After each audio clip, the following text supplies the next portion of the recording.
नमस्कार दोस्तों, जय श्री महाकाल। मैं आपका दोस्त कमल कुमार अग्रवाल। देखिए, एक बार मैं फिर आपके सामने हाजिर हुआ हूँ एक विश्लेषण के साथ में। विश्लेषण क्या है दोस्तों, जैसे आप और हम सभी जानते हैं, आजकल हम मेष लगन से लेके मीन लगन तक और मेष राशि से लेके मीन राशि तक 12 लगन और 12 राशियों के बारे में बात कर रहे हैं। और हम और आप ये मिलके देख रहे हैं कि किस लगन में कौन सा ग्रह का क्या प्रभाव होता है, कौन सा ग्रह कारक होता है, कौन सा ग्रह अकारक होता है, कौन सा ग्रह शुभ फल देता है, कौन सा ग्रह अशुभ फल देता है। इसके साथ साथ दोस्तों हम ये भी देख रहे हैं कि रिस्पांस बहुत अच्छे आ रहे हैं और आप सभी लोगों का आशीर्वाद मिल रहा है, जिसके लिए मैं फिर से कहूँगा कि जो मेरे विद्यार्थी हैं, जो मेरे भाई बहन हैं, जो ज्योतिष ऐसी पवित्र विद्या में जिनका रुझान है, वो कागज़ पेन लेके बैठें, वीडियो को शेयर करें, लाइक करें, सब्सक्राइब करें और अपने सुझाव दें। बात करते हैं दोस्तों आज वृश्चिक लगन के बारे में कि वृश्चिक लगन में कौन सा ग्रह कारक होता है, कौन सा ग्रह अकारक होता है, किस ग्रह का क्या फल होता है।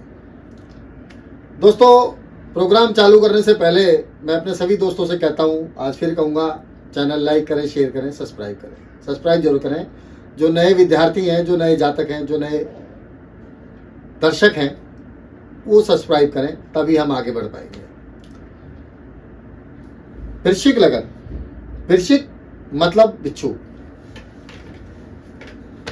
आप मेरी बात सुन के हंसेंगे शायद, या ये कहेंगे कि मजाक के मूड में है, लेकिन दोस्तों मैं मजाक के मूड में बिल्कुल भी नहीं हूं। हंसी मजाक मेरा एक गुण है, वो एक अलग बात है। वृश्चिक मतलब बिच्छू, 8 नंबर की राशि, जल तत्व की राशि, मंगल इसके मालिक, मंगल ऊर्जा देते हैं, मंगल सेनापति हैं, मंगल भूमिपुत्र हैं। मंगल यहाँ पे बहुत अच्छी स्थिति में हो तो बहुत अच्छा देते हैं। अब मैंने ये क्यों बोला कि वृश्चिक मतलब बिच्छू, क्योंकि आप देखिए, जब आप राशिफल देखते हैं तो 8 नंबर की राशि में आपको बिच्छू नजर आएगा। अब ये ज्योतिष में जो चिन्ह है 12 राशियों में, इनका भी कोई ना कोई प्रभाव जरूर होगा, हम सभी जानते हैं। बिच्छू मतलब जल्दी चिढ़ जाने वाले, जल्दी लड़ जाने वाले, लेकिन इमोशनल भी होते हैं, भावुकता बहुत होती है, मेहनती बहुत होते हैं, सबसे बड़ी बात ईमानदार बहुत होते हैं। ईमानदारी में देखें तो मुझे लगता है कि सबसे ज़्यादा ईमानदार यही पाए जाते हैं वृश्चिक लगन वाले। अब ऐसा नहीं है कि बाकी लोग ईमानदार नहीं होते, उसके लिए हमें बहुत सारी स्थिति देखनी पड़ती है। और ऐसा भी नहीं है कि वृश्चिक लगन या वृश्चिक राशि का आदमी बेईमान नहीं होता, उसके लिए भी स्थिति बहुत सारी देखनी पड़ती है। लेकिन ज़्यादातर ईमानदार पाए जाते हैं, मेहनती पाए जाते हैं, लेकिन जल्दी चिढ़ जाते हैं और फिर जल्दी लड़ जाते हैं। ये एक गुण विशेष है। गलती करके पछताने वाले, बहुत सारे लोग होते हैं दोस्तों कि जो गलती करते हैं तो फिर भी कहते हैं नहीं हमारी गलती नहीं है, लेकिन ये गलती करते हैं, पछताते हैं, बताते नहीं, वो बात दूसरी है। वृश्चिक लगन बात करते हैं दोस्तों सीधा मंगल देव से। मंगल देव लगन के मालिक, छठे घर के मालिक। छठा घर त्रिकोण राशि में आता है दोस्तों, त्रिकोण राशि पड़ती है छठे घर में, वृश्चिक लगन। अब यहाँ पे हम ये देखते हैं कि लगन के मालिक दोस्तों छठे घर में मजबूत हो जाते हैं। वृश्चिक लगन एक ऐसी लगन है जहाँ पे लग्नेश छठे घर में जाके बलवान हो जाते हैं। कैसे कि अपनी राशि में जाएंगे और अपने भाव को देखेंगे, तो अपने भाव का तो कोई दोस्तों नुकसान करता नहीं, कोई भी ग्रह हो। दूसरा, मंगल दोस्तों केंद्र में कहीं बैठे हों, त्रिकोण में कहीं बैठे हों, बहुत अच्छा फल देंगे। अब देखने वाली बात है दोस्तों, त्रिकोण में जाके ये नीच भी हो जाते हैं, लेकिन मैं अपने दोस्तों को बता दूं कि 90% जन्मपत्रियों में नीच भंग हो जाता है। ज़्यादातर नीच भंग हो गया तो रिजल्ट बहुत अच्छा आएगा, अगर नीच हो गया मंगल तो यहाँ पे रिजल्ट थोड़ा खराब हो सकता है, जीवन में संघर्ष हो सकता है। मंगल देव अष्टम भाव में और 12वें घर में जाके अवयोग बनाएंगे, जीवन में कड़ा संघर्ष देंगे, कड़ा संघर्ष देंगे। मेहनत करेगा जातक 100% तो रिजल्ट आएगा 50%। प्लस बार बार जीवन में फ्रॉड और धोखा इनके साथ हो सकता है। जल तत्व की लगन है, जल तत्व की राशि है, तो ऐसे लोगों के मन में बार बार विचार आते हैं, अगर लग्नेश 12वें घर में बैठे हैं तो सुसाइड कर लें। अपमान बहुत होता है, बेइज्जती बहुत होती है कई बार। तो मंगल देव अगर केंद्र और त्रिकोण में है दोस्तों तो बहुत अच्छा रिजल्ट आएगा। लेकिन मंगल कहीं से कमजोर हो गए हैं, किसी पापी ग्रह के साथ में चले गए हैं, पापी ग्रह की दृष्टि में आ गए हैं, तो जीवन में कड़ा संघर्ष हो सकता है। बात करते हैं दोस्तों अगले ग्रह केतु देव के बारे में। केतु मंगलवत फल देते हैं दोस्तों, इसलिए मंगल के मित्र हैं। लेकिन फिर भी मैं ये कहूँगा कि पापी ग्रह हैं, और वृश्चिक लगन में पापी ग्रह बहुत अच्छा रिजल्ट नहीं देते। वृश्चिक लगन में शुभ ग्रह अच्छा फल देते हैं। जैसे तुला लगन में मैंने पीछे बताया था आपको कि तुला लगन में पापी ग्रह अच्छा फल देते हैं, शुभ ग्रह अच्छा फल नहीं देते। वृश्चिक लगन में शुभ ग्रह अच्छा फल देते हैं, अशुभ ग्रह अच्छा फल नहीं देते। तो केतु देव दोस्तों अगर धन भाव में है तो अच्छा फल देंगे, त्रिकोण में है तो ठीक ठाक फल देंगे। लेकिन केतु देव तीसरे, छठे, 11वें भाव में सबसे बढ़िया फल देंगे दोस्तों। केतु दोस्तों एक ऐसा ग्रह है, राहु भी, राहु और केतु एक ऐसे ग्रह है जो केंद्र में बहुत अच्छा फल नहीं देते। त्रिकोण में भी इनको अच्छा नहीं माना गया। त्रिकोण में माना, जब त्रिकोण में ये ग्रह जो होते हैं अच्छे कब होते हैं, जब ये केंद्र और त्रिकोण के मालिक के साथ हों या उच्च के ग्रह के साथ हों या सुचित्र हो, तभी अच्छा फल देते हैं। तो जैसे मैंने बताया केतु देव दूसरे भाव में, तीसरे भाव में, छठे भाव में, 11वें भाव में बढ़िया फल देते हैं दोस्तों, अच्छा रिजल्ट आता है। केंद्र और त्रिकोण में दोस्तों लगन में और सप्तम में बैठेंगे तो मैरिटल लाइफ को डिस्टर्ब करेंगे। चौथे भाव में बैठेंगे तो परिवार में डिस्टर्बेंस बनी रहेगी, कलह कलेश परेशानी बनी रहेगी। 10वें भाव में होंगे तो जातक को जीवन में कभी भी सेटिस्फैक्शन नहीं मिलेगा। कैरियर में मेहनती होगा, जॉब भी करेगा, बिजनेस भी करेगा, उच्च पद पे भी जाएगा, लेकिन सेटिस्फैक्शन नहीं मिलेगा। कामयाब होना एक अलग बात है दोस्तों, और सेटिस्फैक्शन हो जाना दूसरी बात है। तो सेटिस्फैक्शन यहाँ नहीं देगा। अब बात करते हैं दोस्तों तीसरे ग्रह शनिदेव के बारे में। जैसा कि आप और हम सभी जानते हैं, शनिदेव मंगल देव के परम शत्रु हैं और नैसर्गिक पापी ग्रह है। लेकिन दोस्तों वृश्चिक लगन में मंगल तीसरे घर के और चौथे घर के मालिक हैं। तीसरा घर पराक्रम का, चौथा घर सुख का। तो यहाँ पे शनिदेव का मिला जुला फल आता है। हालांकि वृश्चिक लगन या वृश्चिक राशि में शनिदेव को बहुत ही कम लगन और बहुत ही कम राशियों में हमने अच्छा पाया है। ज़्यादातर खराबी की तरफ ज़्यादा लेके जाते हैं, लेकिन बहुत सारे योग और दुर्योग देखने पड़ते हैं। तीसरे घर और चौथे घर के मालिक अगर केंद्र में कहीं बैठे हैं बहुत बढ़िया, त्रिकोण में कहीं बैठे हैं तो भी अच्छा। छठे घर में ये नीच हो जाते हैं, 8वें घर में एक कारक होते हैं, लेकिन 8वें घर में चौथे घर के फलों को कमजोर करेंगे। 12वें घर में उच्च के हो जाते हैं दोस्तों। तो 12वें घर जो है पैसा फंसना, नुकसान, धोखा, लेकिन इसके साथ साथ विदेश यात्रा या विदेशों में सेटलमेंट हो जाना भी है। तो यहाँ पे शनिदेव दोस्तों छठे घर में मजबूत होते हैं, स्थिति मजबूत होती है, वक्री हो जाए तो और भी अच्छा, बहुत बढ़िया फल आएगा। तीसरे घर में और छठे घर में ठीक ठाक फल देंगे, अष्टम में कमजोर हो जाएंगे, 12वें घर में विदेश यात्रा के लिए बढ़िया होंगे। केंद्र में हो, त्रिकोण में हो, बहुत बढ़िया, कोई दिक्कत नहीं है। लेकिन किसी पापी ग्रह के साथ बैठे या पापी ग्रह से दृष्टि हो जाए तो परेशानियां बढ़ सकती है। शनिदेव यहाँ पे लग्नेश के शत्रु होने के कारण काफी परेशानियां उत्पन्न कर सकते हैं, रोग भी बढ़ा सकते हैं, जीवन को भी कष्ट में डालते हैं, कई बार एक्सीडेंट, चोट चपेट संकट में देते हैं। और विदेश यात्रा तो पक्की है, क्योंकि जब कोई भी ग्रह 12वें घर में बैठेगा तो विदेश यात्राएं या विदेश से संबंधित समस्याएं भी दे सकता है और लाभ भी दे सकता है, और राशि के ऊपर है। लेकिन यहाँ पे वृश्चिक लगन की पत्रिका में 12वें घर में शनि बहुत बढ़िया फल देगा। बात करते हैं दोस्तों गुरुदेव के बारे में। अब गुरुदेव दोस्तों यहाँ पे इस जन्म पत्रिका में कारक होते हैं। पूरी जन्म पत्रिका में हम निकाल दें तो आगे बताऊंगा मैं आपको। गुरुदेव का ठीक ठाक फल होता है। ठीक ठाक कैसे होता है कि धन भाव के मालिक हैं, पंचम भाव के मालिक हैं, और केंद्र में कहीं हो या त्रिकोण में कहीं हो तो सबसे ज़्यादा शुभ, बहुत बढ़िया। धन की दृष्टि से भी और ज्ञान की दृष्टि से भी।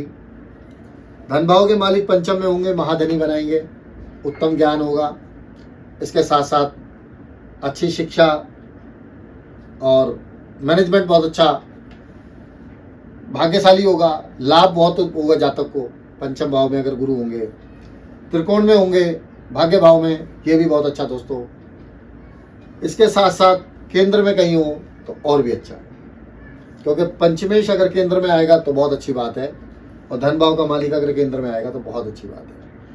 अब यहाँ पे गुरुदेव छठे, 8वें और 12वें घर में खराब फल देंगे। और मैं आपको ये बता दूं कि गुरु यहाँ पे धन से संबंधित समस्याएं पैदा करते हैं छठे, 8वें, 12वें घर में जाके, और यही केंद्र और त्रिकोण में हो और किसी पापी ग्रह से युति हो या पापी ग्रह से दृष्टि हो तो भी समस्याएं पैदा कर सकते हैं। लेकिन फिर भी केंद्र और त्रिकोण में दोस्तों इनका शुभ फल मिलेगा, अच्छे होते हैं। पंचम भाव में अकेले गुरु अच्छे नहीं माने गए या संतान में बाधा पैदा करते हैं, खासकर नर औलाद में। आप देखेंगे कि पंचम भाव में जब भी गुरु होंगे तो संतान तो जातक की जरूर होगी, लेकिन जो लोग पुत्री चाहते हैं उनके यहाँ पुत्र हो जाते हैं, और जो लोग पुत्र चाहते हैं उनके यहाँ पुत्री हो जाती हैं। ऐसा आप कई बार देखना जरूर मिलेगा आपको। इसके अलावा गुरु यहाँ पे शुभ फलदायक। बात करते हैं दोस्तों शुक्र ग्रह के बारे में। शुक्र दोस्तों यहाँ पे लग्नेश के शत्रु हैं, 12वें घर के मालिक हैं और सप्तमेश है। दोस्तों 12वें घर के मालिक जहां बैठते हैं वहां की हानि करते हैं, ऐसा मुझे लगता है, और ऐसा कई जगह शास्त्रों में भी लिखा हुआ है। 12वां घर दोस्तों पैसा फंसना, नुकसान और धोखा, विदेश यात्रा, जेल यात्रा, अस्पताल की यात्रा का होता है। और वृश्चिक लगन में सबसे ज्यादा शुक्र मार्केश होता है। वृश्चिक लगन हो या वृश्चिक राशि हो, अगर यहाँ पे शुक्र की दशा आ गई तो शुक्र दोस्तों कितना भी अच्छा है, मृत्यु तुल्य कष्ट देगा। मेरे पास बहुत सारी पत्रिका हैं जिनमें उच्च के होने के बाद भी शुक्र ने काफी जातक को परेशान किया, अस्पताल भी पहुंचाया, विदेश भी पहुंचाया, कोर्ट कचहरी थाने के भी दर्शन कराए। तो यहाँ पे दोस्तों शुक्र बहुत अच्छा फल नहीं देते, लेकिन शुक्र सप्तमेश है, विवाह के कारक है, विवाह के मालिक हैं, विवाह की भी जरूरत होती है, यहाँ से आगे गृहस्थी भी चलानी होती है। तो किसी भी पत्रिका में शुक्र का शुभ होना जरूरी होता है दोस्तों मैरिटल लाइफ के लिए, क्योंकि विवाह की वेदी पे लेके जाते हैं गुरु और मैरिटल लाइफ को चलाते हैं शुक्र। तो शुक्र दोस्तों केंद्र में हो या त्रिकोण में हो तो अच्छा फल माना जाएगा, लेकिन छठे, 8वें और 12वें घर में शुक्र को बहुत अच्छा नहीं माना जाएगा। लेकिन हाँ, 12वां घर जो है वो वृश्चिक लगन में अपवाद है। 12वें घर में शुक्र होंगे तो यहाँ पे राजयोग बना देते हैं, बहुत अच्छा राजयोग बना देते हैं। तो शुक्र देव के मिले जुले फल आएंगे दोस्तों, क्योंकि यहाँ पे मार्केश भी हैं। और मैं अपने सभी विद्वान दोस्तों को, सभी को बताता हूँ कि मारक और मारक अवस्था जीवन में एक बार आनी है। उसके अलावा भी हमें बहुत कुछ देखना है, सुख भी देखना है, वैभव भी देखना है, शादी भी देखनी है, विदेश यात्रा भी देखनी है। तो उसके लिए शुक्र यहाँ पे ठीक ठाक माने जाएंगे। तो शुक्र दोस्तों मिला जुला फल देते हैं, केंद्र में हो, त्रिकोण में हो तो बढ़िया फल देंगे, छठे, 8वें में खराब फल देंगे और 12वें में उत्तम फल देंगे। बात करते हैं दोस्तों राहु देव के बारे में। राहु देव दोस्तों वृश्चिक लगन में मंगल के शत्रु हैं। तो यहाँ पे बहुत ही कम लगन और बहुत ही कम राशियां हैं जिनमें राशि तो वृश्चिक ही होगी, लेकिन लगन में यहाँ पे राहु वृश्चिक लगन में बहुत अच्छा फल नहीं देते। तीसरे, छठे और 11वें भाव में सबसे बढ़िया फल होगा राहु देव का। 10वें भाव में ये स्थिति को कमजोर करते हैं, हालांकि ये करियर के लिए बहुत अच्छा रहेगा, लेकिन सेटिस्फैक्शन नहीं मिलेगा, परेशानी बनी रहेगी। लेकिन जहाँ तक उच्च पद तक जाता है, क्योंकि त्रिषडाई भी है, केंद्र भी है। और 10वां भाव दोस्तों ऐसा घर माना गया है जहाँ पे पापी ग्रह ही अच्छा फल देते हैं। राहु देव पापी ग्रह हैं, तो यहाँ पे ठीक ठाक फल देते हैं, बहुत ज़्यादा खराब नहीं करते। लेकिन केंद्र में कहीं हो तो खराब, त्रिकोण में कहीं हो तो खराब फल देंगे। इसके साथ साथ अगर केंद्र के मालिक के साथ बैठे हैं या त्रिकोण के मालिक के साथ बैठे हैं या उच्च के किसी ग्रह के साथ बैठे हैं, मान लीजिए मंगल है यहाँ बैठे हैं उच्च के, और उसी ग्रह के साथ में मंगल के साथ में राहु देव यहाँ बैठे हैं तीसरे घर में, तो आप यकीन जानिए राहु की दशा यहाँ पे सबसे अच्छी जाएगी। तीसरे भाव में बैठे हैं, और तीसरे भाव में दोस्तों बुध के साथ बैठे हैं, स्वक्षेत्री बुध के साथ बैठे हैं, तो राहु देव की दशा सबसे अच्छी जाएगी, ऐसा मुझे लगता है। छठा घर शत्रुवंता योग बनाते हैं, यहाँ बहुत अच्छा रिजल्ट देते हैं। लेकिन मंगल देव की राशि में ये ठीक ठाक फल देंगे, एक हाथ से देंगे और एक हाथ से लेंगे। जितना ये देंगे उतना ये लेंगे, परेशानियां भी पैदा करेंगे, गुप्त शत्रु भी देंगे, इसके साथ साथ कर्ज की स्थिति को भी यहाँ पैदा करते हैं। तो राहु का यहाँ पे मिला जुला फल होगा। चंद्रमा दोस्तों त्रिकोण के मालिक और वृश्चिक लगन में कारक। वृश्चिक लगन में दोस्तों चंद्रमा कारक होने के साथ साथ ये भाग्य भाव के मालिक हैं। त्रिकोण में हो और केंद्र में हो सबसे अच्छा फल मिलेगा। अब यहीं पे ही वृश्चिक लगन में अगर लगन में चंद्रमा बैठ जाते हैं तो नीच के हो जाते हैं। लेकिन जैसे मैंने बताया कि नीच के ग्रह का अगर नीच भंग हो गया है तो जातक जीरो से हीरो बनता है। शुरुआत उसकी खराब होती है, लेकिन मेहनत करे और तो रिजल्ट अच्छा आता है। चंद्रमा लगन में बहुत अच्छे माने गए हैं, यहाँ पे अतिविष्ट कारक हो जाते हैं, लेकिन नीच होने के बाद भी अगर इनका नीच भंग हो गया है तो बहुत अच्छी स्थिति होती है। मेरे पास ऐसी कई पत्रिका हैं जिनमें नीच के चंद्रमा लगन में है, लेकिन जातक बहुत सुखी है। मित्र राशि में ये नीच हो जाते हैं और मंगल भी मित्र राशि में नीच हो जाते हैं, लेकिन ज्यादातर चंद्रमा और मंगल का नीच भंग माना गया है, देखा गया है। बात करते हैं दोस्तों यहाँ पे छठे, आठवें और 12वें घर की। छठे, आठवें और 12वें घर में चंद्रमा खराब होंगे, मानसिक तनाव, टेंशन, डिप्रेशन, फ्रस्ट्रेशन देंगे, परेशानियां उत्पन्न करेंगे, भाग्य की कमी पैदा करेंगे। छठे घर में, 8वें घर में और 12वें घर में। लेकिन केंद्र में हो और त्रिकोण में हो और शुभ ग्रह की दृष्टि में हो तो यही चंद्रमा जीवन में बहुत ज़्यादा कामयाबी भी देंगे। लेकिन दोस्तों मैंने एक चीज़ देखी है कि चंद्रमा की दशा लगे तो आदमी मानसिक रूप से काफ़ी परेशान देखा गया है, मानसिक से, और उसमें अगर किसी पापी ग्रह से युति बन गई तो शारीरिक रूप से भी काफ़ी परेशान देखा गया है। लेकिन मानसिक तौर से जीवन में ज़्यादा कष्ट देखा गया है चंद्रमा अगर कहीं से कमज़ोर हो गया तो। तब क्या करेंगे? चंद्रमा के उपाय करेंगे, ठीक ठाक, कोई दिक्कत नहीं। पाकिस्तान के मालिक सबसे बढ़िया। बात करते हैं दोस्तों सूर्यदेव के बारे में। सूर्यदेव यहाँ पे दोस्तों सबसे ज़्यादा योग कारक होते हैं। मेरी बात सुन के आप लोग आश्चर्य करेंगे। मंगल, गुरु और चंद्रमा से भी ज़्यादा सूर्य यहाँ पे बढ़िया फल देते हैं वृश्चिक लगन में। आप चेक कर लेना कि सूर्य की दशा वृश्चिक लगन में सबसे बढ़िया मानी जाएगी। लगने से की दशा जो 7 साल की आती है उससे ज़्यादा 6 साल की सूर्य की दशा यहाँ बढ़िया जाती है। इसीलिए मैंने कहा कि यहाँ पे कौन सा ग्रह अच्छा फल देता है उसके बारे में बात करेंगे। सूर्य यहाँ सबसे अच्छा फल देते हैं क्योंकि 10वें भाव के मालिक हैं। 10वां भाव जैसे मैंने बताया सबसे ज़्यादा राजयोग बनाता है और दशमेश भी राजयोग बनाता है। अब दशमेश दोस्तों केंद्र में हो, कहीं त्रिकोण में हो तो सबसे बढ़िया, कैरियर के लिए भी, राजनीति के लिए भी, पिता के लिए भी, मान सम्मान के लिए भी और जॉब के लिए भी। छठे घर में उच्च के होंगे, कंपटीशन के लिए बहुत अच्छा, कैरियर के लिए बहुत अच्छा, किसी कंपटीशन के लिए बहुत अच्छा, शत्रुओं का दमन करते हैं, कर्ज का नाश करते हैं, बीमारियों का खात्मा करते हैं। 8वें घर में कमजोर माने जाएंगे क्योंकि 8वां घर जो है सूर्य को हालांकि दोष नहीं लगता दोस्तों 8वें घर का, लेकिन ऊपर से कोई चीज गिरेगी तो टूटे नहीं, लेकिन निशान तो जरूर पड़ता है।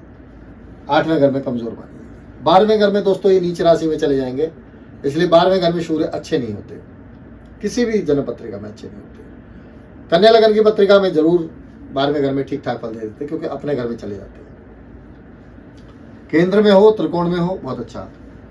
सूर्य शुभ ग्रह से दृष्ट हो, शुभ ग्रह की युति हो, बहुत अच्छी बात है। शनि की दृष्टि होगी तो खराब फल मिलेगा, राहु की दृष्टि होगी तो खराब फल मिलेगा, और केतु की दृष्टि होगी तो भी खराब फल मिलेगा। तो सूर्य दोस्तों यहाँ पे ठीक ठाक देखे गए हैं, ठीक ठाक फल होता है इनका, बहुत अच्छा फल भी होता है इनका। बस सूर्य की स्थिति के ऊपर निर्भर करता है यहाँ पे कि सूर्य की पोजीशन क्या है। मंगल से अच्छा फल देते हैं। बात करते हैं दोस्तों एक और ग्रह बुध के बारे में। बुध 11वें घर के मालिक, अष्टम के मालिक, और वृश्चिक लगन में सबसे ज्यादा मारक। कैसे? अष्टम भाव के मालिक जहां बैठेंगे वहां का नुकसान करते हैं, आप चेक कर लेना। बुध एक शुभ ग्रह है दोस्तों, लेकिन शुभ ग्रह भी बुध जैसा ग्रह अशुभ राशि में बैठा हो तो अशुभ हो जाता है, अशुभ ग्रह के साथ बैठा हो तो अशुभ फल देता है। और बुध एक वृश्चिक लगन में ऐसा ग्रह है जो जहां बैठेगा वहां पे मैंने नुकसान पाया है। बस लाभ भाव में, पराक्रम भाव में, चौथे भाव में बुध अच्छा फल देता है। चौथे भाव में भी दोस्तों जल्दी से भूमि भवन वाहन का सुख नहीं देता, जन्म स्थान से दूर जाके मिले वो दूसरी बात है, क्योंकि जन्म स्थान पे जब तक रहता है कुछ नहीं मिलता। अष्टम भाव का मालिक सुख भाव में अच्छा नहीं माना, लेकिन देता है घर से, जन्म स्थान से दूर जाके। लाभ भाव में बुध कई तरह के जॉब कराते हैं, कई तरह के बिजनेस कराते हैं।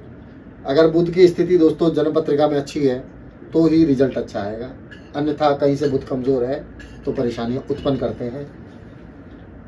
अष्टम के मालिक होने के कारण अगर बुध कमजोर है कहीं से दोस्तों, तो आए दिन चोट चपेट, एक्सीडेंट, घटनाएं, मान सम्मान में कमी, परेशानियां बनती हैं। लेकिन यही बुध अगर मजबूत है वृश्चिक लगन में तो ज्योतिष जैसा पवित्र काम भी ये देते हैं, तांत्रिक बना देते हैं, तंत्र मंत्र साधनाओं में जातक की रुचि होती है अगर अष्टम भाव मजबूत है और अष्टम भाव के मालिक मजबूत है। तो बुध यहाँ पे मिला जुला फल देते हैं, इनका बहुत अच्छा फल ना समझा जाए, बाकी जन्म कुंडली में स्थिति को देखने के बाद सही फैसला किया जाता है। तो दोस्तों कैसा लगा प्रोग्राम बताइए। हमने कोशिश की कि 9 ग्रह और 12 राशियों के बारे में बात करें, और कर रहे हैं, आगे भी करेंगे। प्रोग्राम कैसा लगा बताइए, कोई कमी है तो बताइए। चैनल लाइक करें, शेयर करें, सब्सक्राइब करें। इसके साथ साथ किसी जातक का कोई सवाल है कर सकते हैं, कमेंट्स बॉक्स में लिख सकते हैं, हम प्रोग्राम में उसका उत्तर देने की कोशिश करें। इसी के साथ साथ दोस्तों मैं एस्ट्रो कमल कुमार अग्रवाल आपसे इजाजत चाहता हूं। जय श्री महाकाल, नमस्कार दोस्तों।